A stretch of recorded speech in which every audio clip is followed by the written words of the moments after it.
السلام عليكم ورحمة الله وبركاته.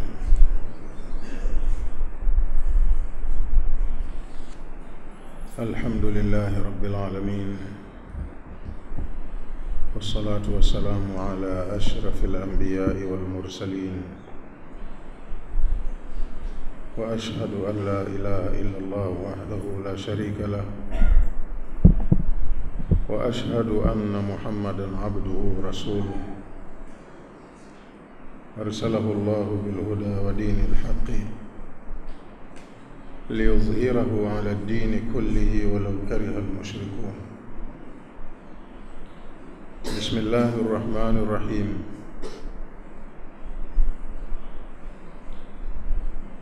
يسألونك عن الساعة أيان مرساها قل إنما علمها عند ربي لا يجليها لوقتها إلا هو ثقلت في السماوات والأرض لا تأتيكم إلا بغتة يسألونك كأنك حفي عنها قل إنما علمها عند الله ولكن أكثر الناس لا يعلمون. قل لا أملك لنفسي نفعا ولا ضرا إلا ما شاء الله ولو كنت أعلم الغيب لاستكثرت من الخير وما مسني السوء إن أنا إلا نذير وبشير لقوم يؤمنون. Katika sura yetu hii ya 7 leo tunasoma kuanzia aya 187 katika hii sura ya Al-A'raf. Bismillahirrahmanirrahim. Tunaanza kusoma kwa jina la Allah mwingi wa rehema, mwenye kurehemu. Yas'alunaka 'ani saati ayyana mursaha, wanakuuliza watu kuhusu kiyama kinakuja lini. Mursaha kama ingekuwa ni safari ya meli, basi kwenye kituo cha mwisho pale inapokwenda kutia nanga, inapofunga gati, ndo ishafika. Sasa tunaambiwa kiyama kiko njiani. Walikuwa wanataka kujua taarifa, kitakuwa mwaka gani, mwezi gani, saa ngapi, wapewe data kamili. Sababu nuzuli hadhihi al-aya, sababu ya kushuka aya hii, ruya, imesimuliwa anna al-mushrikina qalu lin-nabiy sallallahu alayhi wasallama, imesimuliwa kwamba washirikina walimwambia mtume Muhammad sallallahu alayhi wasallam, in kunta nabiyya, kama wewe ni mtume, fa akhbirna 'ani saati mata taqum, hebu tujulishe kiyama kitasimama lini. Fa anzala Allah, ndo akateremsha Allah aya hiyo, yasalunaka 'ani saati ayyana mursaha, wanakuuliza kuhusiana na kiyama kitafika lini, lini kitatia nanga. Maana yake ni kwamba yasalunaka ya Muhammadun 'anil qiyama, ewe Muhammad, watu wako wanakuuliza kuhusu kiyama. Ayyana mursaha, ni siku gani kwa uhakika kitakuwa kimefika, yani mata wuqu'iha wa huduthiha, kitajiri lini na kitatokea lini. Walitaka exact time ya kiyama, mwaka, mwezi, siku, saa. Wasumiyat alqiyamatu saa, kiyama kinaitwa kwa jina hili saa, lisur'ati ma fiha min alhisabi, kwa sababu ya wepesi wa yale yatakayojiri katika mahesabu ya amali za watu na malipo yao. Fasta inafanyika. Ka kaulihi ta'ala, ni kama Allah alivyosema kwenye kauli yake nyingine, wama amru saati illa kalamhi albasari au huwa aqrab. Zoezi zima la hicho kiyama litakuwa ni kama kupepesa kwa jicho tu, au kupepesa kwa jicho kunachelewa zaidi kuliko hicho kiyama. Kwa hiyo imeitwa saa kwa sababu ya muda mfupi mambo yote yatakuwa yamekamilika.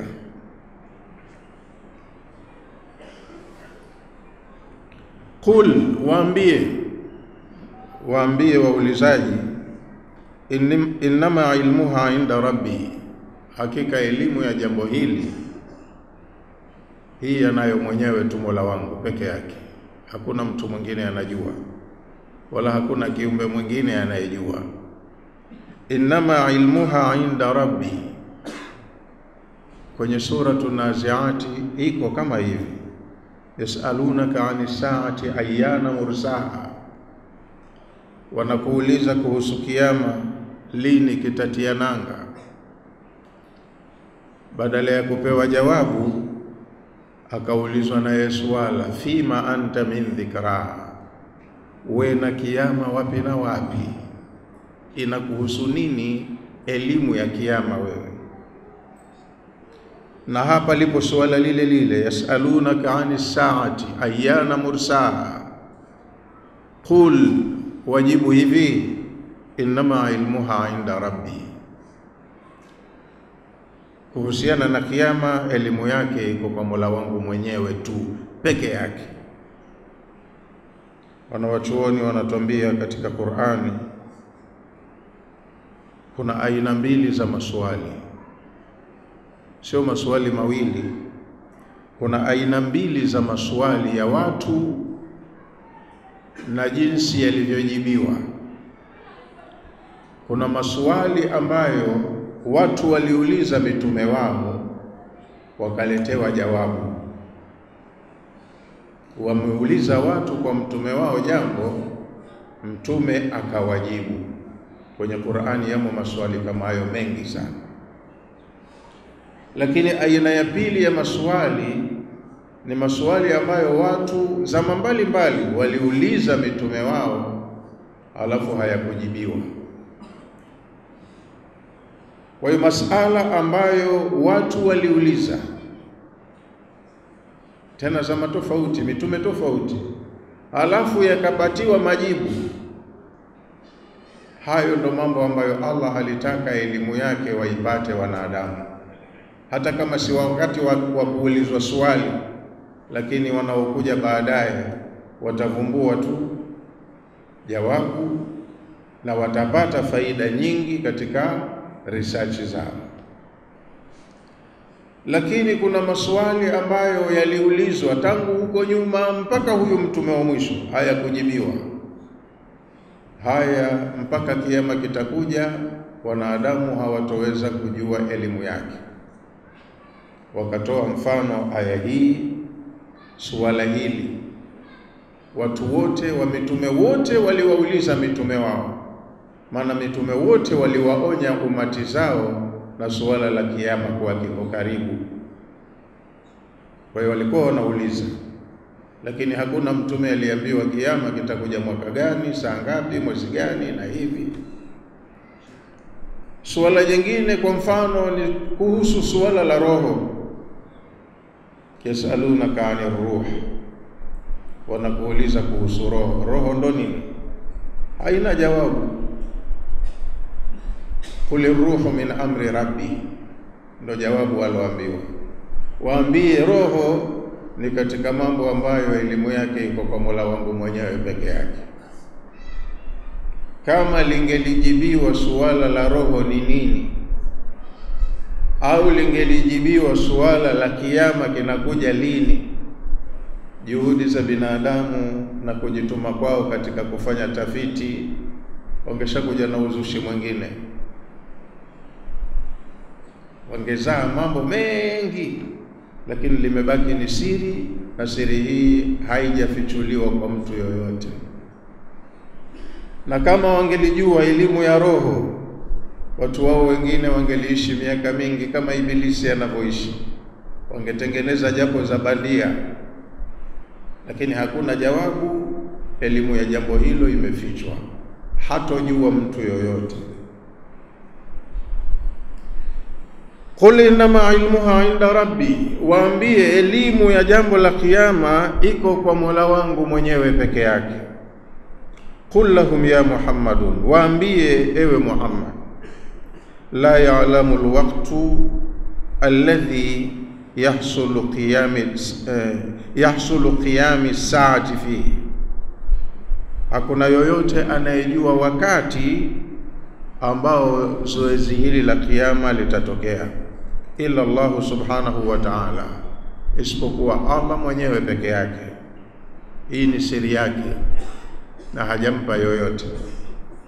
Thumma akada dhalika biqawlihi, halafu Allah akatilia mkazo kusisitiza kwamba hakuna anayejua elimu ya kiyama ila yeye, kwa kauli yake iliyofuata hapo mbele, la yujalliha liwaqtiha illa hu, la ya'lamu ilma as-sa'ati jaliyatan illa Allah, hakuna yoyote anayejua elimu ya kiyama kwa uhakika hasa ila yeye Allah subhanahu wa ta'ala. Nyie mmepewa notification tu, taarifa kwamba hili jambo lipo na likija litakuja ghafla. Nyinyi ndo wahusika, munapaswa mjiandae, mjitengenezee mazingira ya kujiweka upande salama. Siku likija hilo jambo, nyie muwe mkosefu. Ndo kazi mlopewa, msihoji mambo mengine yasiyowahusu. La yujalliha liwaqtiha illa hu, hakuna anayejua kwa uhakika wakati wa kiyama ila yeye Allah subhanahu wa ta'ala. La yakshifu amraha, hakuna anayeweza kukashifu jambo lake, jambo la kiyama. Kukashifu ni kujua kitu nje ndani, ndani nje, juu chini, chini juu. Una umahiri na weledi wa kukifahamu. Sasa suala hili katika viumbe hakuna anayejua, anajua muumbaji peke yake. Wala yudhhiruha linnasi, au wala yadhharuha linnasi illa ar-rabb subhanahu wa ta'ala, haliwi hili jambo ni dhahiri lenye kueleweka kwa watu ila linaeleweka kwake Allah peke yake, Mola mlezi subhanahu.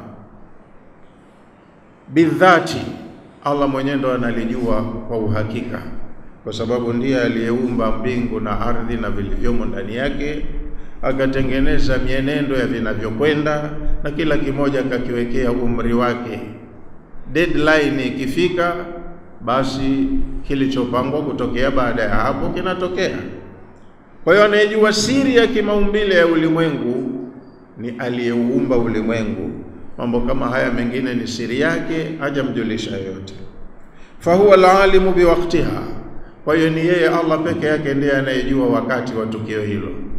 Lini atafanya hilo jambo anajua yeye. Yeye ndo muidhinishaji, yeye ndo mfanyaji wa hilo jambo.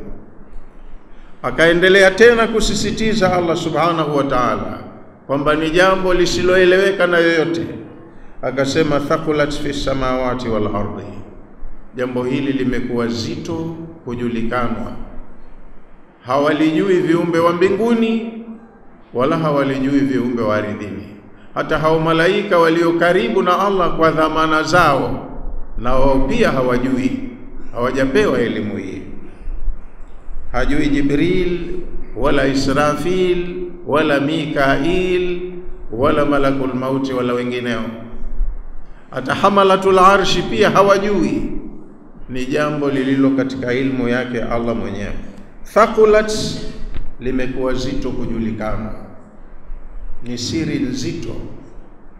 Fi samawati, mbinguni ili jambo ni siri halieleweki. Wal ardi, na kwenye ardhi ili jambo halieleweki na yoyote. Yani thaqulat bimaana azumat, limekuwa ni jambo kubwa. Siri hii ni siri nzito. Ala ahli samawati wal ardi, hawalijui jambo hili viumbe wa mbinguni wala viumbe wa ardhini. Haithu yashfiquna minha, wao wenyewe wanaogopa tukio hili, wana taarifa nalo lipo na wanaogopa. Kwa hiyo wanajipanga, wanajiandaa siku likitokea waweje. Tunojitia hamnazo sisi tu binadamu na majini, tajifanya kama wenyeji hapa, si ndo tunaojua kila kitu. Lakini hao viumbe wenye elimu ya kumjua Allah wana uhakika na hili jambo, ubaya wake, ugumu wake. Kwa hiyo wao wanaliogopa binafsi, na mwenye kuogopa kitu huchukua tahadhari kadiri iwezekanavyo. Wayakhafuna shadaidaha wa ahwalaha, viumbe wa mbinguni wanaogopa shida za tukio hilo na vitisho vyake. Kwa hiyo wao wako vizuri katika kufanya maandalizi, tofauti na sisi. Yasalunaka, ewe mtume, watu wanakuuliza wewe. Yasalunaka, wanakuuliza wewe, kaannaka hafiyun anha, kama kwamba wewe ndo mwenye dhamana na hili jambo, unalielewa. Tena wanakuuliza kwa uhakika kirafiki, kama wanamuuliza mtu most competent wa hilo jambo. Hebu tupe taarifa ya hili jambo, wewe na kujua jambo hili wapi na wapi,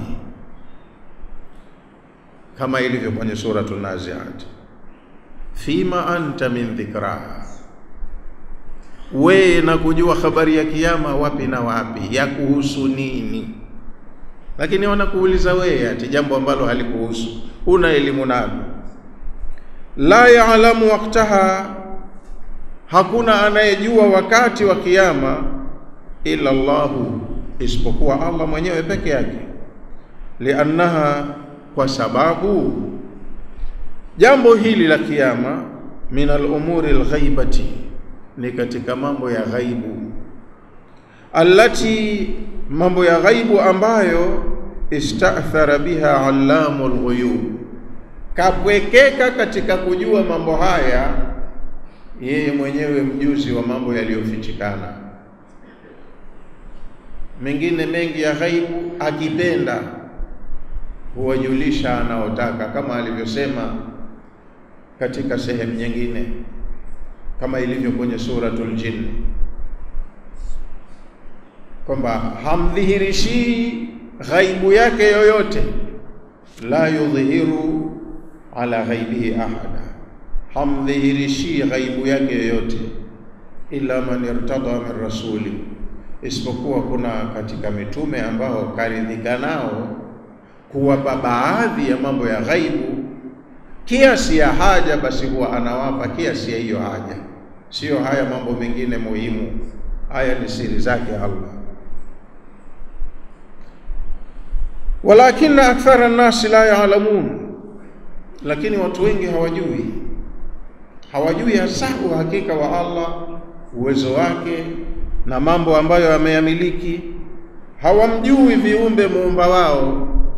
Kwa hiyo wengi wanamfikiria sivyo, wanamdhania vibaya, wanamu-underestimate.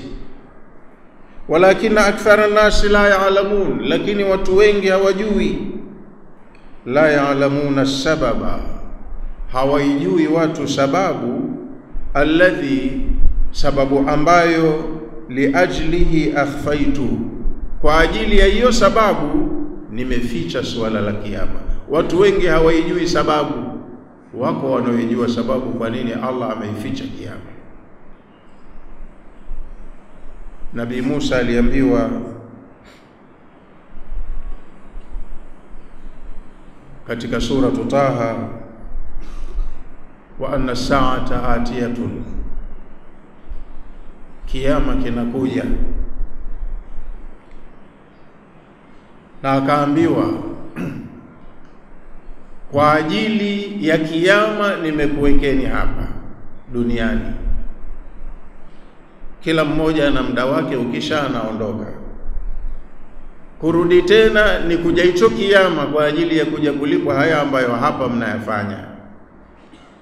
Kwa hiyo kuwa makini na maandalizi yako ya siku ya kiyama, asije akakutoa kwenye malengo mtu asiyeamini kiyama. Wakati wewe unaamini kiyama, pay concentration kwenye majukumu yako, ujiandae na siku ya kiyama.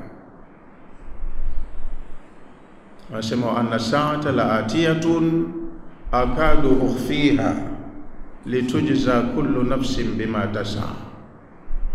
Kiyama kipo bwana. Wa anna sa'ata la'atiyatun, kiyama kipo, kinakuja. Akadu ukhfiha, mimi mwenyewe binafsi nilikaribia nijifiche hata mimi nisijue. Ndo maana yake. Ule unyeti wa jambo lenyewe ni siri, hii siri yangu. Nimeazimia kulifanya jambo hili liwe siri, ili watu wawe huru kufanya yale ambayo ninayapima.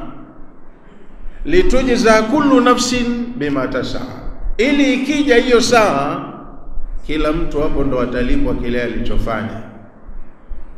Yani kuna mambo, kwa mfano mauti, ingelikuwa tumepewa taarifa mapema, wewe bwana unaishi siku ngapi katika ardhi hii, halafu ukawa katika kutembea yako dakika zinasoma, imebaki miezi 8 tu mimi ninakufa.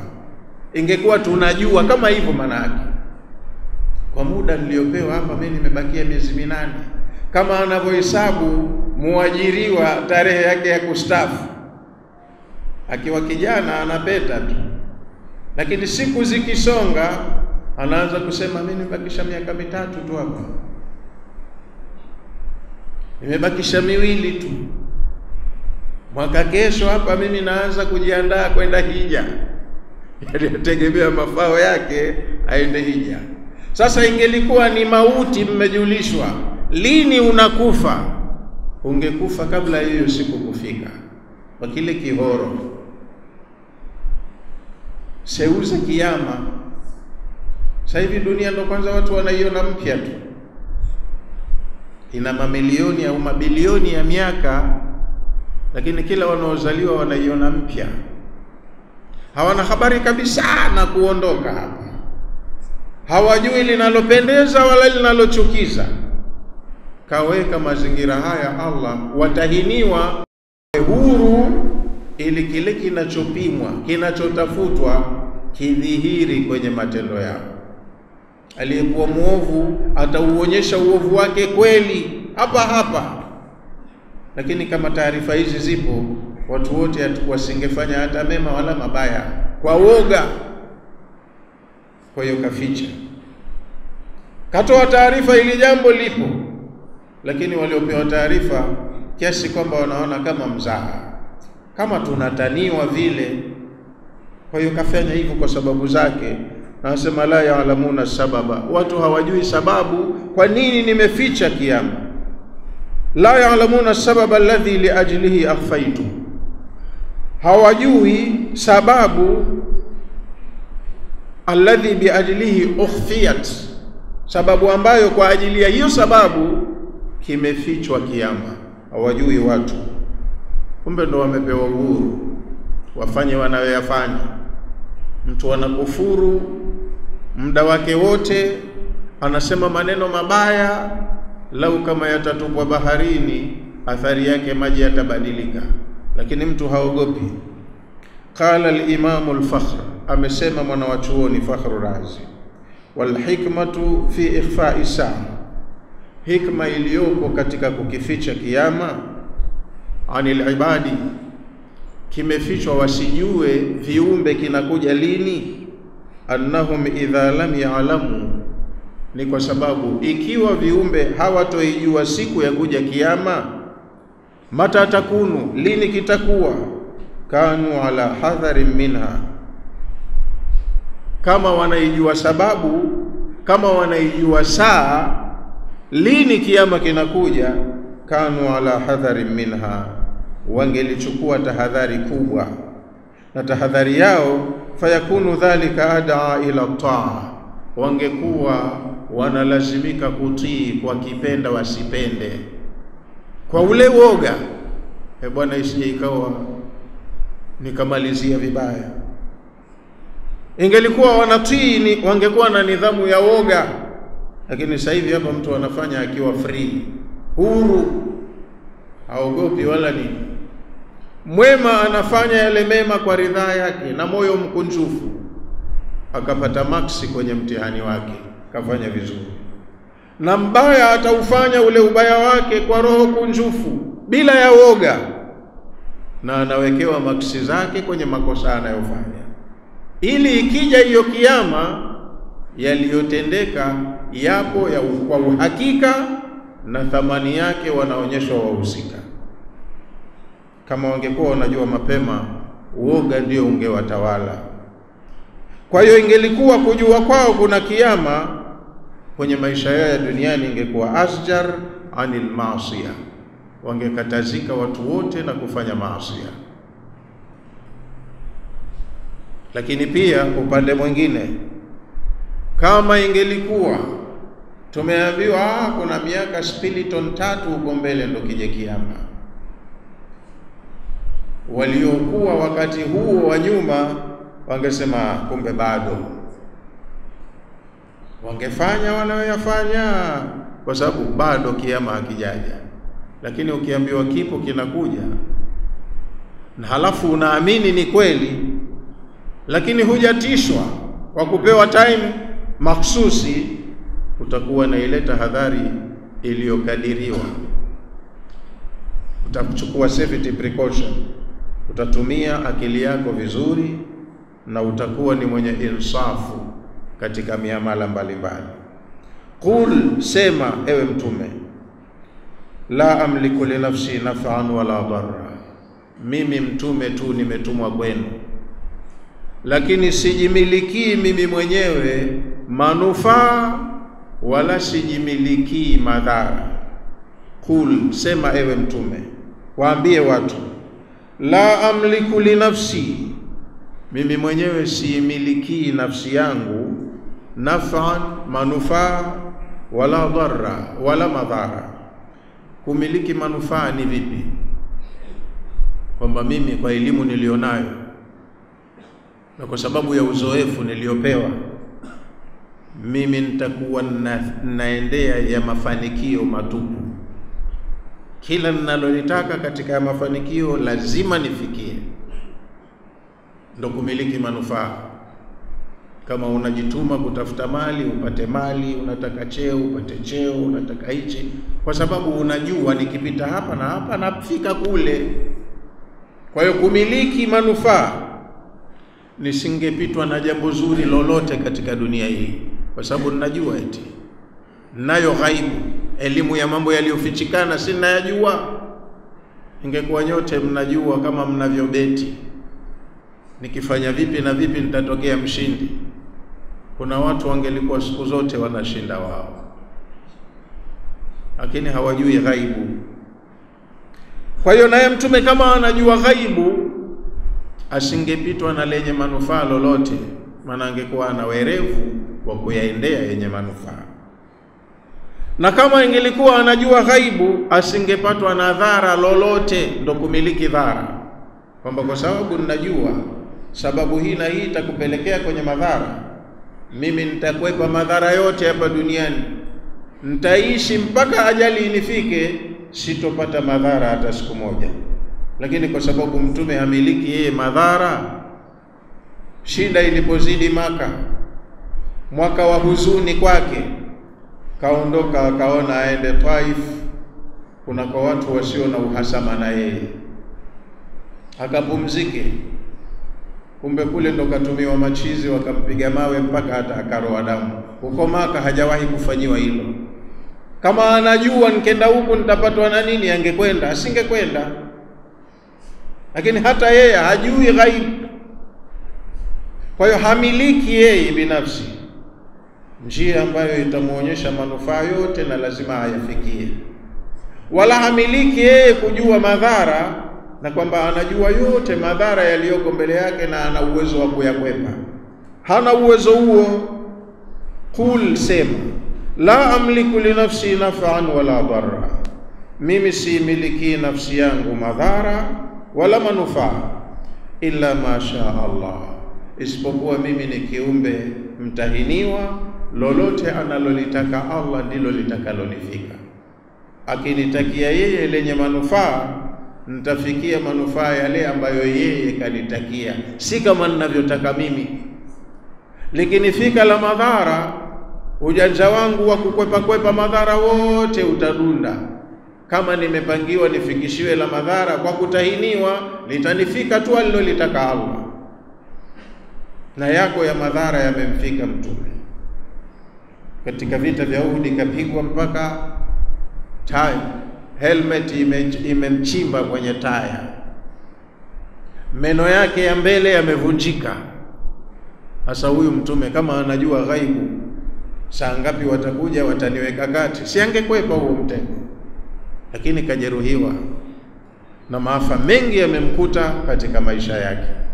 Ni kuonyesha hata yeye si mjanja wa kujua kukimbilia manufaa yake au kukwepa yenye kumpa yeye madhara. Hana uwezo huo, ila yeye litamfika lolote alilokadiriwa na Allah subhanahu wa ta'ala. La amliku an ajliba ila nafsi khaira, mimi sina uwezo wa kujivutia kheri mimi binafsi, sina uwezo wa kujiletea manufaa. Sasa manufaa yote mimi nitakuwa nayatafuta. Wala amliku, wala similiki vile vile an adfa anni sharra, kujikinga na shari, kwamba mimi nitakavyoishi hapa duniani sitopatwa na shari hata siku moja. Anasema sina uwezo huo. La amliku an ajliba ila nafsi khaira, si miliki nafsi yangu kujivutia mimi khairi. Wala adfa'u anha sharran, wala siwezi kuikinga nafsi yangu na shari. Illa bimashiatihi ta'ala, isipokuwa yote mawili haya yatanifika kwa kutaka kwake Allah. Khairi itanifika atakayonikadiria yeye, na shari pia atakayonikadiria itanifika. Sina uwezo wa kusema madamu nina elimu, madamu nina ujuzi fulani, nina uwezo huu, sitopatwa na shari hata siku moja. Hakuna mwenye uwezo wa kufanya hivyo. Fakaifa amliku ilma saa, kama mie mwenyewe similiki nafsi yangu kheri wala shari, nitamiliki vipi elimu ya kujua kiyama? Sijui. Walau kuntu a'lamu al-ghaiba, anaambiwa Mtume aseme awaambie watu, walau kuntu a'lamu al-ghaiba, lau kama mimi ningelikuwa ninajua elimu ya ghaibu, ninayajua mambo yaliyofichikana ya siri, lastakthartu min alkhairi, ningejilimbikizia khairi nyingi. Mimi ndo ningekuwa tajiri kuliko nyote, maana najua ujanja wa kutafuta. Ningekuwa na hichi, ningekuwa na hichi, khairi zote ningejikumbizia mimi, kwa sababu ninamiliki hilo jambo la kujua khairi ziko wapi na nitazipataje. Walau kuntu a'lamu al-ghaiba, kama ningekuwa ninajua ghaibu, elimu ya mambo ya siri yaliyofichikana, lastakthartu min alkhairi, ningeitumia elimu hiyo kujikithirishia khairi. Manufaa yote ya duniani ningeyatafuta yakaja kwangu. Yani maana yake, lau kuntu arifu umura alghaibi, lau ningelikuwa mimi ninayajua mambo ya ghaibu, la hasaltu kathiran min manafi'i dunia, ningejikumbizia mengi katika manufaa ya dunia, wa khairatiha, na khairi zake dunia hii, wa dafa'tu anni afatiha, na ningejikinga na maafa ya hii dunia, wa madaratiha, na madhara yake. Wa mama sania suu, wala katika maisha yangu nisingepatwa na baya hata moja. Sinajua mambo ya ghaibu yaliokuwa hayajitokeza. Najua litakuja balaa, linanihusu, linanitafuta, litanifikaje, na mimi nishajua linakuja. Kwa hiyo ningekuwa najua ghaibu, khairi zote ningezikumbizia kwangu, na nisingekutwa na shari hata siku moja. Walau kuntu a'lamu al-ghaiba, na lau ningelikuwa najua ghaibu, lahtarastu min as-su'i, ningejikinga mimi na mabaya yote, ningeishi salama katika hii dunia, nisipatwe na tatizo hata siku moja. Walakin la a'lamuhu, lakini mimi sijui elimu ya ghaibu, sijui kheri kwangu mimi nitazipataje, wala shari nitajikinga nazo vipi, sijui. Falihadha, basi kwa sababu hii, yusibuni ma qaddara li, ndio maana mnaona hata mimi yananisibu yale niliyokadiriwa. Kama Mola wangu kanipangia anipe mtihani mgumu wa jambo baya, unaniona na mimi wakati mwingine ninaingia kwenye mitihani, yananifika ya kunifika. Ningekuwa ninayajua kabla hayajaja, ningekuwa na uwezo wa kuyakimbia, yasingenifika. Falihadha, kwa sababu sijui ghaibu, yusibuni ma qaddara li, ndo maana yananisibu yale niliyokadiriwa, min alkhairi washarri, katika mambo mazuri ya khairi na mambo mabaya ya shari. Akishanipangia Mola wangu jambo, sina namna ya kulikwepa. Hii ndo aliyemiliki siri. Kwa hiyo akipanga siri zake, hakuna anayezishtukizia. Unatahamaki umeingia tu kwenye mtihani. In ana illa nadhirun wa bashirun, mimi ni binadamu mwenzenu, binadamu kama nyinyi, lakini zaidi ya hapo, in ana illa nadhirun wa bashir, mimi ni muonyaji wa wale ambao wataacha utaratibu niliotumwa kuufikisha kwenu, na waonya kwamba matokeo yake kuacha utaratibu yatakuwa mabaya. Ndio ujumbe niliotumwa. Wabashirun, na mimi ni mwenye kutoa bishara kwa wale watakaofuata utaratibu. Hilo ndo lengo la kuletwa kwenu hapa, matokeo yake yatakuwa mazuri. Kwa hiyo nimeambiwa niwafikishie kwa anayetaka kufanya maandalizi, na waonya wale ambao watakataa kufuata utaratibu watakabiliwa na matokeo mabaya, na wale wanaokubali kufuata utaratibu watapata matokeo mazuri. Ndo kazi ya Mtume, bashiran wa nadhira, anawabashiria wanaokubali na anawaonya wanaokataa. Ma ana ila abdun mursalun, mimi mbele yenu si chochote si lolote isipokuwa ni mja wa Allah niliyepewa utume, nimetumwa kwenu. Lengo la kutumwa kwangu, lilindhari wal bishara, nimetumwa niwaonye msifanye vibaya mtapata matokeo mabaya, na nimetumwa niwape bishara mkifanya vizuri ndo mtapata matokeo mazuri. Ndo kazi niliyotumwa. Lakini mimi ninakuwa ni bashiran wa nadhira liqaumin yu'minun, kwa watu wenye imani.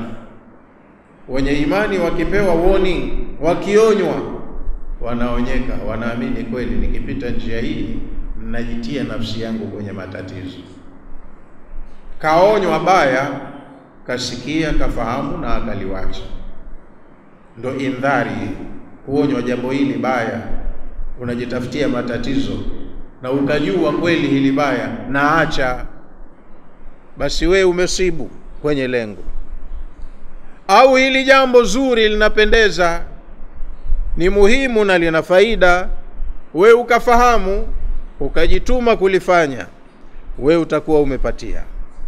Kwa hiyo ni waumini peke yao ndio ambao wananufaika na utume, wananufaika na indhar na bishara. Waumini peke yao, wasiokuwa na imani ndo hawaamini kila kitu, wanakataa. Kwa hiyo mimi nimetumwa kwenu niwaonye na matokeo mabaya mkiharibu, na niwape bishara ya matokeo mazuri mkipatia. Lakini bishara na maonyo yanawanufaisha watu wenye imani. Aliyekataa kuamini, kafiri, haelewi chochote, wala huwezi kumsitisha na msimamo wake mpaka anakufa nao. Kwa hiyo mtume ana faida kwa waumini tu, wengine ndo wamemkataa. Liqaumin yusaddiquna bima ji'tuhum bihi, mimi nitakuwa ni msaada kwa wale watu ambao wanayasadiki niliyotumwa kuwafikishia. Wakisadiki na wakayatekeleza ndio watakapopata manufaa. Na mimi ni mtume min indillahi, nimetumwa kutoka kwa Allah, Mola mlezi muumba wa ulimwengu. Kanituma nifikishe salamu zake, maagizo yake kwa waja wake, wale wanaoamini. Wasioamini hawaamini Mungu, hawaamini kiyama, hawaamini kufufuliwa, hawaamini kama kuna maisha. Hata ukiwaambia kuna mitume, hawaamini mitume, ndio hawaamini. Lakini waumini ndio wanaonufaika. Kisha aya inayofuatia Allah anasema huwa alladhi khalaqakum min nafsin wahida. Huyo Allah aliyemtuma mtume kwa waja wake, huyo Allah alladhi, ndiye ambaye khalaqakum min nafsin wahidatin, binadamu nyote nyinyi amekuumbeni kutokana na mtu mmoja tu. Aliyemuumba mwanzo ni mmoja tu, kutoka kwenye huyo mmoja ndo mkazalikana nyote. Na hiyo ni elimu miongoni mwa elimu za Allah, lakini hii si katika elimu iliyofichwa. Masala haya yameulizwa yakajibiwa, na watu wanafanya research, wanapata faida kila siku.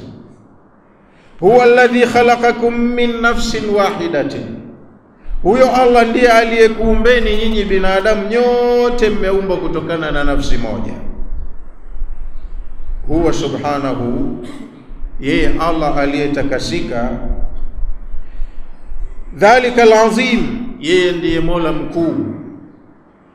Dhalika alazimu sha'ni, yeye mwenye nafasi kubwa, cheo chake kikubwa. Alladhi khalaqakum jami'an, yeye ndiye aliyekuumbeni nyinyi nyote. Wahdahu, peke yake ndo alofanya kazi ya kuumba. Min ghairi mu'inin, amekuumbeni nyote nyinyi pasi na kusaidiwa na yoyote. Kazi ya kuumba ulimwengu na vilivyomo ndani yake, mkiwemo na nyinyi ambao mmekuja mwisho, amefanya Allah peke yake. Nyinyi mnajitafutia miungu mingine mingi, lakini aliyeumba ni mmoja peke yake. Min ghairi mu'inin, hakuwa na msaidizi yoyote. Tena amekuumbeni pamoja na wingi wenu, min nafsin wahidatin, nyote mnatokana na mtu mmoja. Ndiye aliyeumbwa mwanzo, yeye akajaliwa azae kizazi hiki cha viumbe hawa wapya. Hiya, nafsi hiyo moja, Adam alayhi salam, ni baba yetu Adam alayhi salam. Sote tunatokana na Adam, na Adam kaumbwa kutokana na udongo. Waja'ala minha zawjaha, Allah huyu kutokana na huyo Adam, hiyo nafsi moja ambayo ni Adam, akajalia mke wake. Huyo mke kaumbwa kutokana na huyo dume. Humu kwenye huyu akaumbwa mwanamke, wakawa wawili. Waja'ala minha zawjaha, kutokana na hiyo nafsi moja Allah akaijalia mkewe, kutokana na yenyewe hiyo nafsi akaijalia mkewe. Yani wa khalaqa minha Hawwa, Allah akaumba kutokana na nafsi ya Adam mwanamke anaitwa Hawwa. Liyaskuna ilaiha, ili asiwe mpweke. Huyu dume apate utulivu, apate sakina, katengenezewa mwenza wake. Na sisi tumeambiwa hivyo kwenye sura Rum aya 21, wa min ayatihi, katika ishara za kukufahamisheni nyinyi utukufu wa muumba wenu, an khalaqa lakum min anfusikum azwaja, ni kule kukujalieni wenza kutokana na jinsi yenu wenyewe. Binadamu mwanamme anahitaji kuwa na mwenza wake binadamu mwanamke.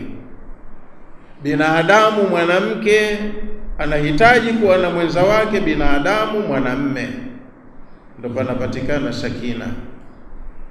liyaskunu ilaiha, ili watulie, wapate sakina, utulivu wa nafsi kwenye maisha yao haya ya mpito. Waja'ala bainakum, na akajalia Allah baina yenu kwenye maisha ya wenza, mke na mume, mawaddatan wa rahma, akaweka kitu katika nafsi zenu, mapenzi na ile tabia ya kuoneana huruma.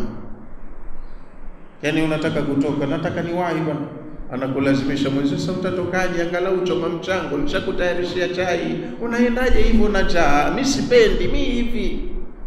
Huruma yake, mapenzi yake inamfanya ajitume kukuandalia. Naondoka, nina safari ya siku 3 narudi. Sasa mbona hata uchukui nguo za akiba? Unaondokaje na nguo 2 tu za mwilini? Au kuna mwingine ataenda kukupatia? Yote ile ni huruma. Kila mmoja anakea mwenzake. Allah ndo kaumba hivi. Kwa hiyo Adam alikuwa peke yake, dume tu moja peke yake, inakuwaje? Na kanuni ya kimaumbile katika ulimwengu huu, vitu vyote viwili viwili. Mefahamiana? Waja'ala bainakum mawaddatan wa rahma, amejalia baina yenu kwenye maisha ya ndoa, maisha ya mahusiano, akaweka mapenzi na kuoneana huruma. Hivi vitu vinatosha kwenu nyinyi kukupeni taaluma, ufahamu wa kumfahamu Muumba wenu. Najua hapa Mola wetu kaumba, katufanyia mambo makubwa. Inna fi dhalika la ayatin liqaumin yatafakkarun. Vitu vyenyewe mnaviona vidogo kwa sababu ya mazoea, lakini ndani yake kwa wenye kufikiri muna ishara nyingi za kujua uwezo wa Allah Muumba. Kwa hiyo kaumba mtu mmoja mwanamme, ndio akawa yuko peke yake tu, dume peke yake. Waja'ala minha zawjaha, kutokana na yeye mwenyewe Allah akajalia kumtengenezea mkewe, wakawa wawili, Adam na Hawa. Liyaskuna ilaiha, ili Adam aliyekuwa mpweke apate utulivu kwa kuwa na mwenzake, atulie kwa mwenzake. Liyatma'inna ilaiha wa yasta'nisa biha, ili apate utulivu wa nafsi yake kwa kuwa na mwenzake, aliwazike naye, ajiliwaze kwa kuwa na mwenzake.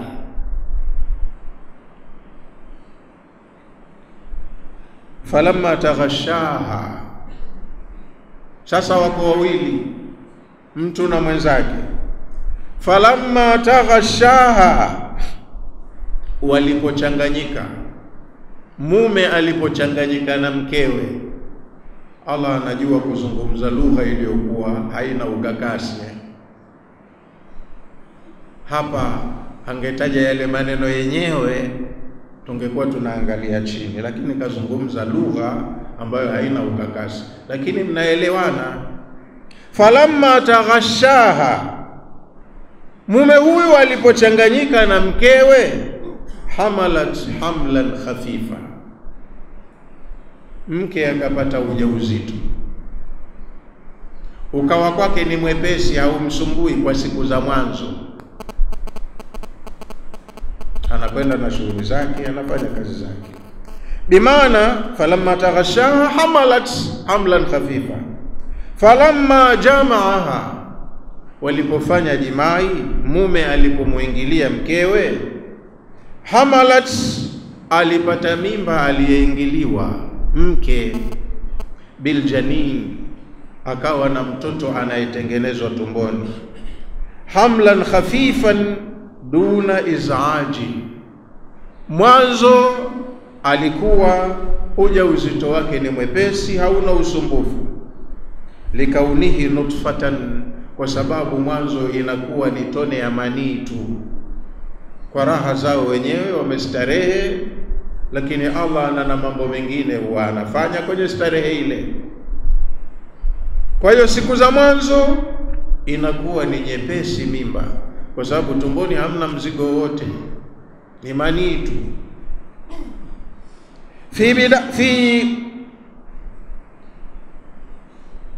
fi badi al-amri, mwanzo wa jambo, miezi ya kwanza inakuwa mimba ni nyepesi. Qala Abu Saudi, amesema mwanachuoni Abu Saudi, fa innahu inda kaunihi nutfatan au alaqatan akhaffa 'alayha binisbati ila ma ba'da dhalika min almaratib. Hii mwanzo aliyozungumza hapa kuwa ni nyepesi ni pale ambapo siku za mwanzo inakuwa iko katika hali ya umanii, ndio inaitwa nutfa, au alaqatan, au stage ya pili baada ya siku 40 manii yale hugeuka yakawa damu, kitone cha damu, bado inakuwa ni wepesi. Binisbati ila ma ba'da dhalika min almaratib, hizi hatua za mwanzo za manii na damu inakuwa ni mimba nyepesi ukiilinganisha na maratib zinazofuata baada ya hapo. Ikishabadilika kutoka kwenye damu ikawa nyama, sasa hapo shughuli inaanza kuwa na vionjo vingine. Naona mabadiliko kwa mama, na nyama ile baada ya siku 40 inageuzwa kuwa mfupa kabisa. Mabadiliko yanazidi kutokea na hali ya mbebaji inazidi kubadilika. Mfupa halafu unavalishwa nyama, kesha ndo inafanywa kazi ya kushepiwa, kuwa reshaped, awe binadamu, anakuwa mwanamume au mwanamke kuanzia siku ya kwanza tu. Kwa hiyo kila hatua za mbele zinavyokuja ndo huo ujauzito unakuwa mzito kweli. Siku za mwanzo unakuwa mwepesi, lakini wepesi wake kadiri mabadiliko ya uumbaji yakifanyika na uzito kwa mbebaji unaongezeka. Wata'arrudu lidhikri khifatihi lilisharati ila ni'matihi ta'ala alayhim, na huku Allah kusema lugha ya wepesi, hamlan khafifa, ni ishara ya neema yake Allah subhanahu wa ta'ala alayhim, kwa wanaume wenye wake zao, fi inshaihi iyahum, wanaambiwa, wanafundishwa jinsi yanavyoanza maumbile yao kwa hatua za awali. Inakuwa ni wepesi, halafu kadiri siku zikiendelea wepesi unabadilika, unaongezeka uzito kidogo. Mutadarrajina fi atwari alkhalqi, wanapita katika stage mbalimbali za kuumbwa kwao kwenye matumbo ya mama, min aladami ila alwujudi, walikuwa hawapo, sasa wanaandaliwa wawepo. Inapokuwa katika hatua ya manii, bado hawi ni mwenye kutabiriwa huyu kama ni mtu au si mtu, atakuwa au hawi. Lakini kadiri akitengenezwa mpaka akawa kakamilika umbo, matumaini ya kwamba huyu mtu yanakuwa yanaongezeka. Ana miezi 6 sasa, anapiga sasa, anacheza sasa, inatamkwa anacheza. Na kama kalala, mama anasikitika, naona mtoto wangu hachezi. Yani akicheza anakusumbua, kama hachezi pia unapata simanzi, sijui kama hajafa. Unaona, hii ndo hali ilivyo. Wa min ad-du'fi ila al-quwwa, na haya mabadiliko ya kutoka hatua ya wepesi kwenda uzito ni ishara ya kuonyesha kwamba anatoka kwenye udhaifu anaenda katika nguvu, anaongezeka nguvu hata katika hizo hatua za uumbwaji vile vile. Famarrat bi, mama anapokuwa na ujauzito huu mwepesi, famarrat bi, anaenda na safari zake na mwanawe yumo ndani tumboni anaumbwa. Marrat, huyo mama, bihi, anatembea na mimba yake, anaenda na mwanawe, anafanya shughuli zake kisimani, kondeni, wapi, anakuwa mwepesi. Hamlan khafifan famarrat bihi, ujauzito unakuwa mwepesi, mama anaenda nao na shughuli zake. Yani istamarrat bihi ila hini miladi, anaenda na mimba yake mpaka unafikia wakati wa kuizaa. Falamma asqalat, Pale sasa mimba inapokuwa nzito, ikiwa khafifan famarrat bi, anaenda nayo mwenyewe mimba yake. Falamma athqalat, sasa ikiwa nzito, ndo anakuwa mjamzito, mzito kweli. Shughuli nyingine zinakatika hapo. Endi harusini, anasema hali ukumbi chakula kizuri hataki, asema niletee udongo wa Pemba. Naona thaqula hamluha, mimba yake sasa inakuwa nzito. Wasarat bihi thaqila, kwa yule aliyeibeba sasa inakuwa ni nzito. Likibari alhamli fi batniha, kwa sababu ya umri mkubwa wa mimba tumboni kwa mama, labda mwezi wa 8, wa 7, wa 8 kuendea wa 9. Unapokuwa ujauzito mpevu, daa wallaha rabbahuma, wawili hawa sasa, baba mwenye mke wake na mama aliyebeba mimba ya mume wake, dawa ni mume na mke hapa huwa wanaomba. Wengine wanaofahamu sasa, na hapa wengine hakuna cha kuomba wala nini. Wengine ndo kabisa na mimba wanaipigia pombe kabisa kilabuni huko. Lakini wakiwa angalau wana akili, wameelekea, wale wanomjua muumba wao, daa wallaha, katika stage hii huwa hawachoki kumuomba Allah rabbahuma, mola wao mlezi, wanamuomba Allah. Yani daa wallaha rabbaihima, mume na mke wanamuomba Allah ambaye ndiye mola wao mlezi. Wa maliku amrihima, na ndiye aliyemiliki jambo lao au mambo yao, wanamuomba Mungu. Wengine hata hapa wanaenda mzimuni kuomba, hodi hodi wazee, tumekuja nyendo mno macho, si hatuoni, ndo tumekuja tena, mwenenu huyu mumlee, ana ujauzito, ana hivi. Jambo anafanya mwingine, watu wanaenda kuripoti kwa mwingine alikuwa hana uwezo wowote. Lakini wenye akili wanamuomba mola wao mlezi. Wanamwambiaje? Sijui kama wanaweka nadhiri au wanaomba tu. La in ataitana salihan, ewe mola wetu, ukitupa mtoto mwema, lanakunanna minashakirin, wallahi tutakushukuru. Mke wa Zakaria alipopata ujauzito aliweka nadhiri, akasema rabbi inni nadhartu laka ma fi batni muharrara, mola wangu ninaweka nadhiri kwa ajili yako, kilichomo tumboni kwangu nataka nikitoe kwa ajili ya dini yako. Alitegemea awe mwanamme, amtumikishe, amlee tangu mdogo kwenye masala ya dini, kuimarisha misikiti na kusimamia dini.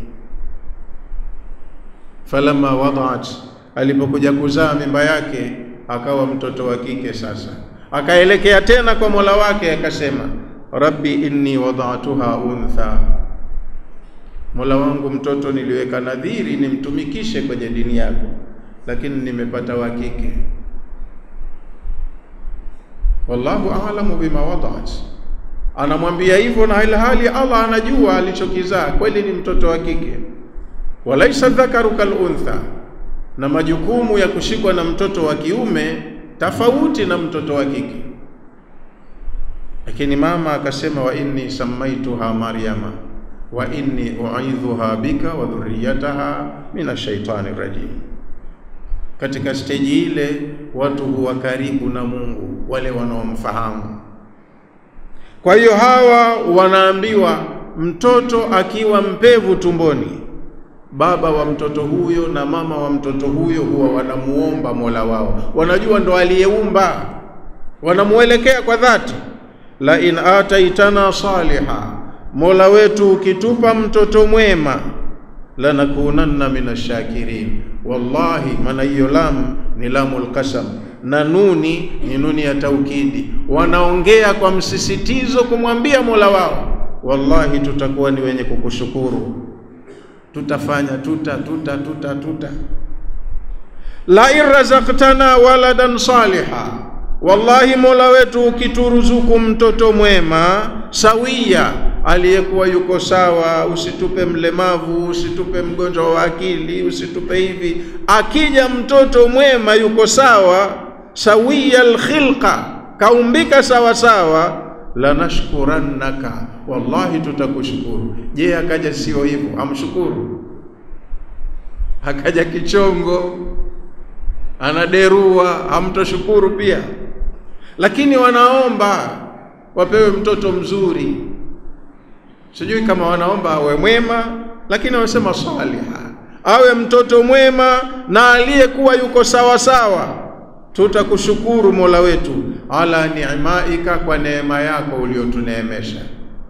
Tunategemea tunapata mwenzetu, mtoto ni mwenza, anakuja kukusaidia baadaye akipenda Mungu. Lakini Allah anasema wengi katika hawa huomba katika stage ya awali, falamma atahuma saliha, Allah akiwapa huyo mtoto mwema mzuri wa umbo, sura, wanakibimba, wanakishumu, wanakipenda, hakina ulemavu, kina akili, akiwapa mtoto mwema, ja'ala lahu shurakaa fima atahuma. Wengi hawashukuru kama walivyoahidi, wanamjalia Allah ana wenziwe, wanakwenda kushukuru mizimuni, kwa waganga wao, kwa madaktari, kwa nani, umenisaidia, ile dawa imenisaidia. Hakumbukwi tena Allah.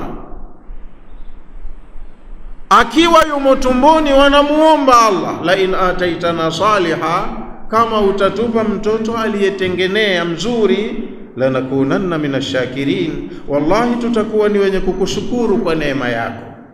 Lakini Allah anasema falamma atahuma saliha, Allah akiwapa huyo mtoto mwema waliyemuomba, falamma wahabahuma alwalada saliha sawiya, Allah akiwapa mtoto mwema ambaye hana tatizo, yuko sawa sawa, kaumbika, jaala, hujalia wazazi hawa wawili, lahu, kumjalia huyo Mola wao waliyemuomba, shurakaa fima atahuma, yule mtoto aliyewapa Allah basi humjalia wakampeleka kwa washirika wengine wa Allah. Hashukuriwi Allah peke yake, wanashukuriwa na wengine.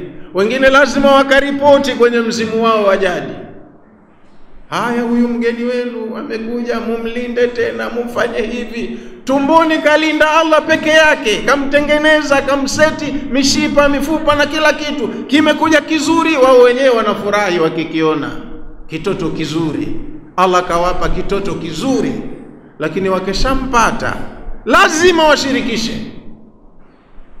Kuna wakumpa kumpeleka, watampeleka wakashukuru kwa miungu mingine huko, wakaombe kinga kwa miungu mingine huko, wakati Allah kamkinga mwenyewe peke yake tumboni.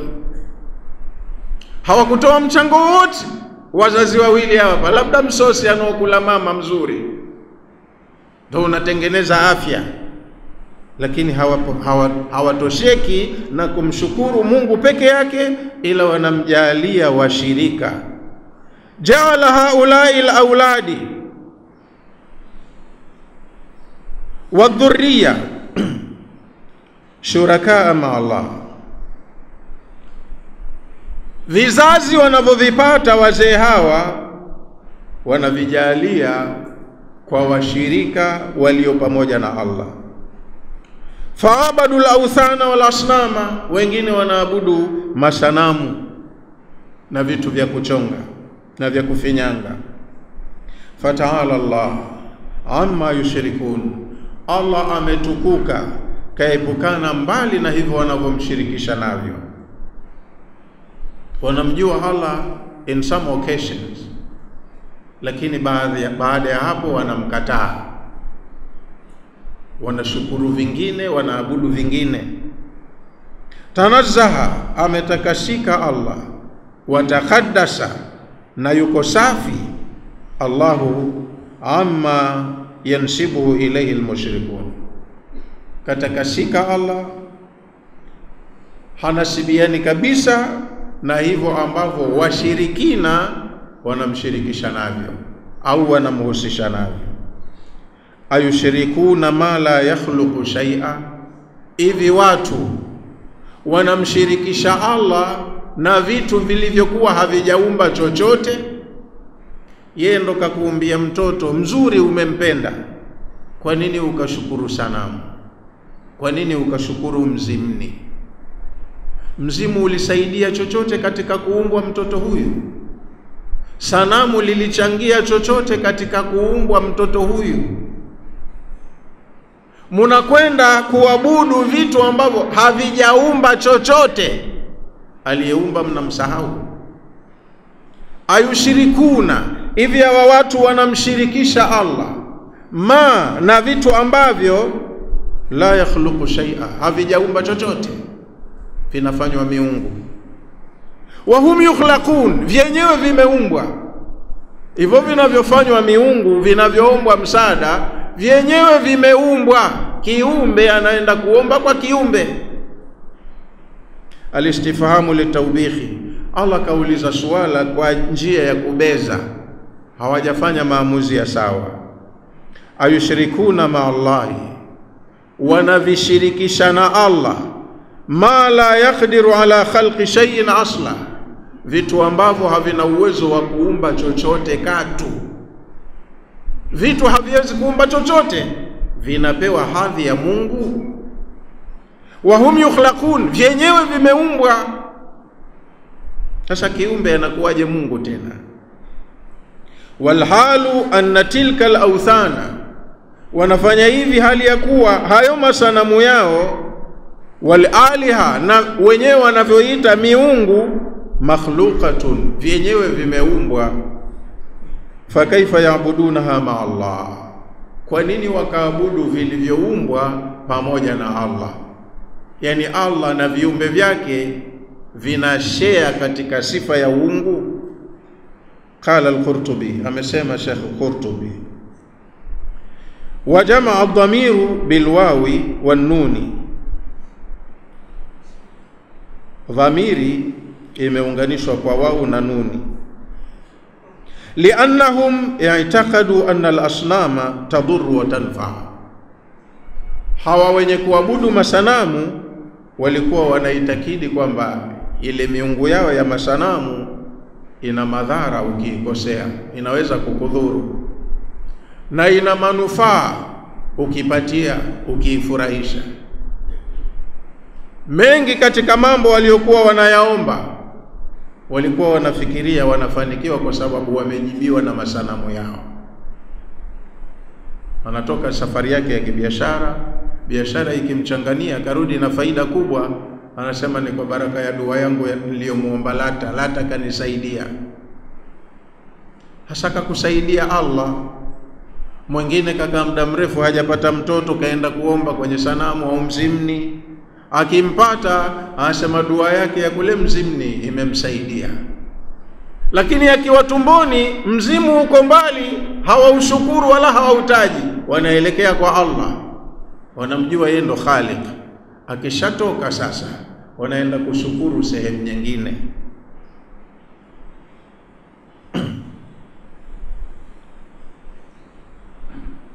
Faujriyat majra nasi, kwa hiyo masanamu yanapitishwa mipito ya watu. Wala yastati'una lahum nasra, hiyo dhamiri huwa inawahusu viumbe wenye akili. Ayabuduna ma la yakhluquna shay'a, yakhluquna, hawajaumba. Natoka hapo sanamu haliumbi. Kwa hiyo yamepitishwa mipito ya watu wenye akili, kwa sababu wenye kuyaabudu wanaitakidi ina madhara na ina manufaa. Wala yastati'una lahum nasra, jengine Allah analosema kwa hii miungu yao ya bandia, la yastati'una lahum nasra, miungu hii haina uwezo wa kuwanusuru. Kama wanavamiwa kijeshi pale, miungu yao yote wanayoabudia ikusanyike pamoja, haiwezi kutoa msaada wote kuwasaidia watu wao, hawawezi kuwapa nusra. La yastati'u hadhihi al-asnam nasra abidiha, haya masanamu hayana uwezo wa kuwanusuru wale wanayoyaabudia. wala anfusahum yansurun, sembuze kuwanusuru wengine wanaoabudia, hata wenyewe hao masanamu hawana uwezo wa kujinusuru. Kama Ibrahimu alipowavamia kwenye hekalu ile, jumba la ibada, kawatwanga mashoka wote, jumba lina miungu wengi, wakavunjwa na mtu mmoja, yametulia tu. Miungu inaitwa, inaombwa msaada, inaombwa nusra, lakini haina uwezo wa kutoa nusra wala kujinusuru yenyewe. La yastati'una lahum nasra, hawana uwezo, hiyo miungu haina uwezo wa kuwanusuru wale wenye kuabudu. Wala anfusahum yansurun, wala masanamu haya hayawezi kujinusuru yenyewe shari ikija. Kama patawaka moto yataungua yote, halitoki hata moja, wala hauzimi moto. La yansuruna anfusahum, hawawezi kujitetea au kujinusuru wenyewe. Mimman aradahum bisu'in, dhidi ya yule atakayetaka ubaya. Fahum fi ghayati al-ajzi, kwa hiyo miungu hii iko katika hali ya kutokuwa na uwezo wa dhilla, alafu iko katika udhalilifu. Fa kaifa yakunu aliha, kaifa yakununa aliha, inakuwaje hii ni miungu wakati ipo tu? Ukilielekeza kusini litaelekea kusini miaka yote, yanayotendeka kaskazini halina habari. Vipi litakuwa Mungu? Wa in tad'uhum ila alhuda la yattabi'ukum, jengine miungu yenu hii kama mtailingania ije kwenye uongofu haiwezi kukufuateni. Linganieni, iambieni, haisikii. Wa in tad'uhum ila alhuda, kama mtailingania kwenye uongofu, la yattabi'ukum, haina uwezo wa kukufuateni. Yani anna al-asnama, haya masanamu, la tujibu idha da'aita, haiwezi kuitikia pale utakapoita, ila khairin au rashadi, ukiita kwenye khairi au uongofu haina uwezo wa kukufuata. Liannaha jamadatun, kwa sababu ni vitu visivyo uhai, havina akili, vimetulia tu. Vinakuwaje Mungu? Sawaun alaikum, tena kwenu nyinyi binadamu angalau ndo mmepewa akili, kwenu nyinyi ni mamoja, ni sawa sawa kwenu binadamu. Adautumuhum am antum samitun, mukisema muilinganie miungu yenu hii itabaki kukutazameni tu, lakini haioni. Na mkisema mnyamaze kimya, haitaki reaction yoyote kusema mbona hamtuambii jambo, mbona hamjatuomba, ipo tu. Hii misanamu yenu sawaun alaikum, ni mamoja kwenu nyinyi binadamu. Adautumuhum, sawa sawa kama mmeilingania, am antum samitun, au mmenyamaza kimya, hamjaiambia jambo. Kuiambia jambo na kutokuiambia ni sawa sawa. Haisikii, haioni, haiongei, haina akili, haina uhai. Yastawi fi adami ifadati duaikum lahum wa sukutukum, anasema ni sawa sawa kuwanyamazia kimya na kuwasemeza miungu wenu, ni sawa sawa. Kama mnavyokaa kimya, basi ndo sawa sawa na mnavyopiga kelele kusema nayo, hayasikii. Qala Ibn Kathir, na amesema Ibn Kathir, yani Allah anakusudia anna hadhihi al-asnama, hakika ya haya masanamu haya, la tasma'u du'a man da'aha, hayasikii dua za anayeomba. Yule aliyekwenda kuyaomba haya masanamu haya yapo tu, hayasikii chochote. Wasawaun ladaiha, na ni sawa sawa mbele ya hayo masanamu, man da'aha wa man dahaha, aliyekwenda kuyaomba masanamu na aliyekuwa hajaomba kitu, mbele ya masanamu haya wawili hao wanakuwa sawa sawa. Yule aliyeomba na aliyekuwa hajaomba wako sawa sawa mbele ya masanamu yao. Kama kala Ibrahim, kama alivyosema Nabii Ibrahim kuwaambia jamaa zake kwenye suratu Maryam, aya 20 na aya 42, kawaambia ya abati, ewe baba yangu, lima ta'budu ma la yasma'u wa la yubsiru wa la yughni anka shay'a, kwa nini unaabudia vitu ambavyo havisikii, havioni wala havikusaidii chochote? Innal ladhina tad'una min duni llahi ibadun amthalukum, haya masanamu yenu munayoyaabudia badala ya Allah, hawa ni viumbe kama nyinyi. Allah ndo aliyeumba mtu, ndiye aliyeumba mnyama, ndiye aliyeumba jiwe, ndiyo aliyeumba mti, ndo aloumba dhahabu, ndo aloumba fedha. Vyote ni viumbe, nyinyi ni viumbe vya Allah. Hasa wewe binadamu, angalau uliopewa akili, unachukua dhahabu, unaitia moto, unaishepu, unaifanya sanamu, ukisha wendo useme huyu Mungu wangu. Basi kama Mungu ulikuwa wewe ati ulotengeneza hili, wewe ulopewa akili ukapoteza thamani yako, ukenda ukaabudia kitu kisichokuwa na akili. Kwa hiyo hiki ni kituko. Innal ladhina tad'una min duni llahi, hakika ya hivi vitu mnavyoabudia badala ya Allah, ibadun amthalukum, ni viumbe kama nyinyi. Innal ladhina ta'budunahum min dunihi ta'ala, hivi vitu vyote mnavyoviabudia badala ya Allah mtukufu, minal asnami, katika haya masanamu yenu, watusammunahum aliha, nyewe wenyewe ndo mnawaita miungu. Makhluquna mithlakum, hivi navyo vimeumbwa kama mlivyoumbwa nyinyi. Wewe uliumbwa udongo, ukaumbwa na wewe. Sasa hii dhahabu, fedha, jiwe, mti, nini vyote Allah kaumba.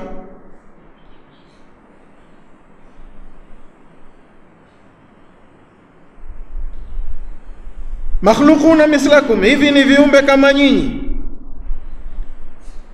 Bali unasu akmal minha, lakini wanadamu wamekamilika zaidi katika kuumbwa kuliko hivi viumbe vingine.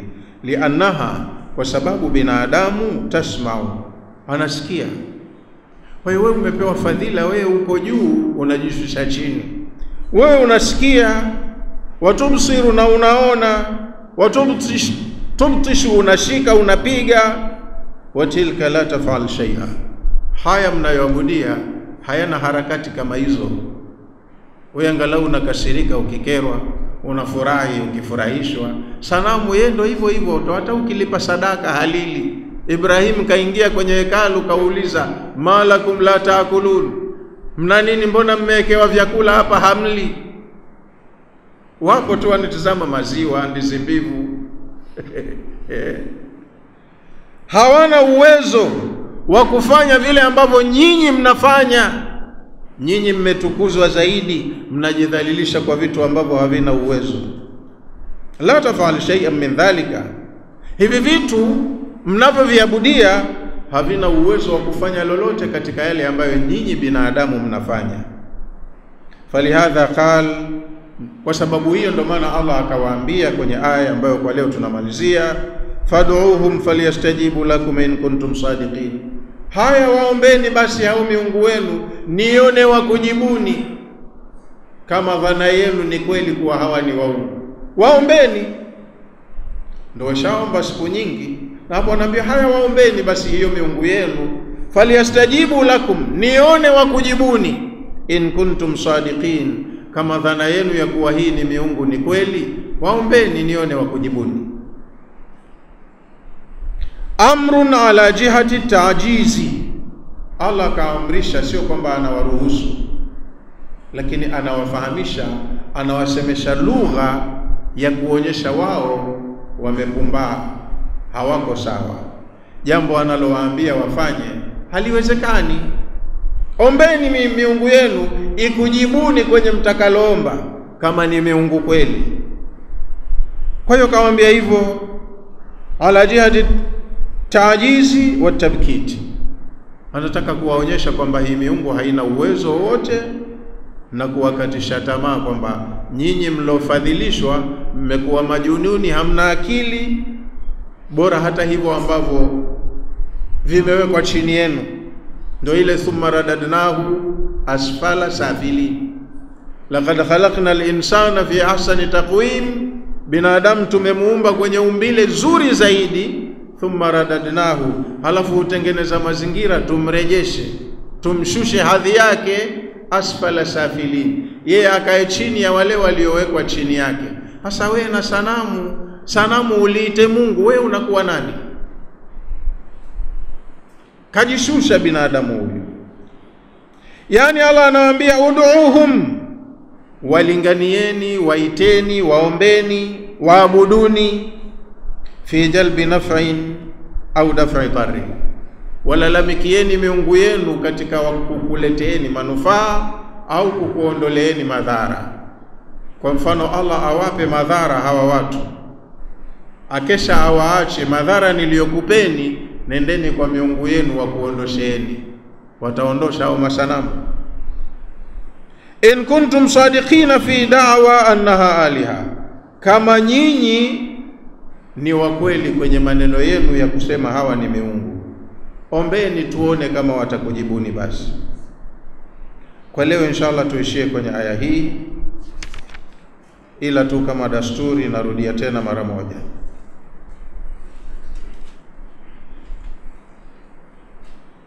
Bismillahir Rahmanir Rahim. Yas'alunaka 'anis sa'ati ayyana mursaha, wanakuuliza watu kuhusu kiyama kinafika lini. Qul, waambie, innama ilmuha inda rabbi, suala la kiyama elimu yake iko kwa Mola wangu mwenyewe peke yake. La yujalliha liwaqtiha illa hu, hakuna anayejua kwa uhakika wakati wake ila yeye. Thaqulat fi samawati wal ardi, suala hili ni zito kujulikanwa mbinguni na ardhini. Maana yake hawalijui viumbe wa mbinguni wala hawalijui viumbe wa ardhini. La ta'tikum illa baghtatan, na likija halitokuja isipokuwa ghafla. Kiyama hakina taarifa, hakina notice hata ya dakika 5 kwamba dakika 5 zijazo ndo ile mechi. Baghtatan, ghafla tu naona mambo yamebadilika. Yasalunaka kaannaka hafiyun anha, wanakuuliza wewe kama wewe ndo mdhamini wa jambo lenyewe, unalijua juu chini chini juu, wakati hujui chochote. Qul, waambie, innama ilmuha inda Allahi, elimu ya kiyama anayo Allah mwenyewe peke yake. Walakinna akthara an-nasi la ya'lamun, lakini watu wengi hawajui. Qul, sema ewe mtume, la amliku li nafsi naf'an wala darra, mimi similiki nafsi yangu manufaa wala similiki nafsi yangu madhara. Siwezi kujitafutia manufaa wala siwezi kujikinga na madhara, illa masha Allah, ila litanifika lolote atakalonipangia Allah katika manufaa na madhara. Walau kuntu a'lamul ghaiba, kama mimi ningekuwa ninajua mambo ya siri, lastakthartu minal khairi, ningejikithirishia khairi zote, kila khairi ningeikimbilia, maana ninajua siri ya kuifikia angekuwa. Wama masani yasu, na katika upande wa shari nisingepatwa na baya lolote, manake ninajua vyanzo vya mabaya na muelekeo wake kwangu, ningekuwa na uwezo wa kujikinga na shari zote. Lakini kwa sababu similiki, ndo maana ninapatwa na khairi na shari kama mnavyoona. In ala illa nadhirun wa bashirun liqaumin yu'minun, mimi si chochote zaidi ya kuwa ni mjumbe. Kazi yangu ni kuwaonya na kuwabashiria khairi walioamini. Huwa alladhi khalaqakum min nafsin wahida, yeye Allah ndiye aliyekuumbeni nyinyi kutokana na nafsi moja. Waja'ala minha zawjaha, alafu akajalia kutokana na hiyo nafsi moja mkewe. Liyaskuna ilaiha, ili mume huyu apate utulivu kwa mkewe. Falamma taghashaha, mume alipochanganyika na huyo mkewe, hamalat hamlan khafifan famarrat bihi, mke alibeba mimba nyepesi akawa anatembea nayo. Ni mtu anafanya shughuli zake, ndani ya mwili wake mnaumbwa kiumbe mwingine. Huko hajenda sanamu yoyote, hajatoa mchango mzimu wowote, hajatoa mchango yoyote katika mnaoabudia. Allah kaumba tumboni kwa mama. Falamma athqalat, mimba ilipokuwa pevu, da'wa Allah rabbahuma, baba na mama walimuomba Allah mola wao, wakamwambia la in ataitana saliha, kama utatupa mtoto mwema, na bila shaka mwema kwa maana awe mzuri, hana athari, si mlemavu. Ukitupa mtoto mwema, lanakunanna minashakirin, wallahi tutakuwa ni wenye kukushukuru, wallahi tutakuwa ni wenye shukurani. Lakini Allah anasema binadamu akiwa na tamaa huomba, anajua kumuomba Mungu, na binadamu akiwa na madhara, maafa, hujua kumuomba Mungu peke yake na huwa na ikhlasi. Lakini akishapewa alichoomba, shukurani hupeleka kwengine. Anaweza kuokolewa baharini, dhoruba imetanda, akajua leo sitoki, pale roho inaenda safi kwa Allah moja kwa moja. Akishaokolewa akafika nchi kavu, anakimbilia kwa sanamu lake, anaenda kutoa shukurani. Mmenisevu wazee kule walikuwepo hawakuwepo. Falamma atahuma saliha, Allah akiwapa mtoto mwema mzuri, ja'ala lahu shurakaa, wazee hawa wawili huwa wanajalia Allah anawashirika. Wazazi wawili hawa wanampeleka mtoto kwa washirika wa Allah walivyojalia wenyewe. Fima atahuma, wanamshirikisha Allah kwenye kile alichowapa kitoto chao kile kizuri. Wanamshirikisha Allah kwenye kile kitoto chao, wanakwenda kukipeleka kutafuta kinga, shukurani na nini kwa miungu mingine. Fata'ala Allahu amma yushrikun, ametukuka Allah, kaepukana mbali na hivyo wanavyomshirikisha navyo. Ayushirikuna ma la yakhluqu shay'a, wanamshirikisha Allah na miungu ambayo haijaumba chochote. Wa hum yukhlaqun, yenyewe hiyo miungu imeumbwa. Hawa ndo wanakuwa wenziwe Allah. Wala yastati'una lahum nasra, na hiyo miungu yao wanayokwenda kuiomba wakamshirikisha nayo Allah, wala haina uwezo wa kuwanusuru.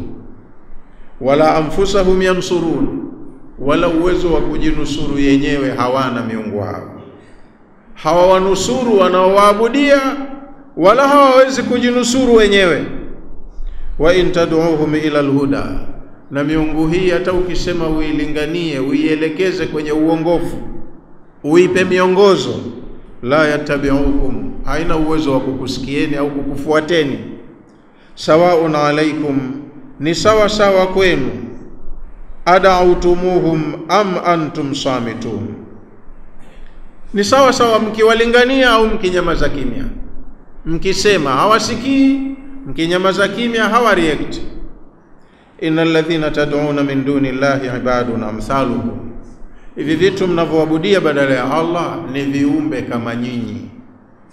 Fad'uhum falyastajibu lakum in kuntum sadiqin, haya waombeni basi nione wakujibuni kama ni miungu kweli kama mnavyosema. Kwa leo inshallah tutafikia hapo aya 194, 195 tutakuja kuendelea nayo kwenye darasa ijayo inshallah taala. Wallahu a'lam, wa salamu alaykum wa rahmatullahi wa barakatuh.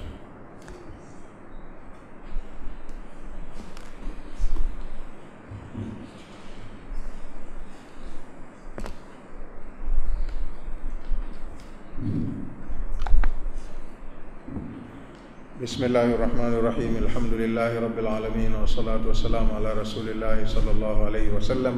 ربنا تقبل منا إنك أنت السميع العليم، وتب علينا إنك أنت التواب الرحيم، واغفر لنا وارحمنا إنك أنت الغفور الرحيم. ربنا آتنا في الدنيا حسنة وفي الآخرة حسنة وقنا عذاب النار. ربنا اغفر للمؤمنين والمؤمنات والمسلمين والمسلمات الأحياء منهم والأموات برحمتك يا أرحم الراحمين. وصلى الله على نبينا محمد وعلى آله وصحبه وسلم. الحمد لله رب العالمين.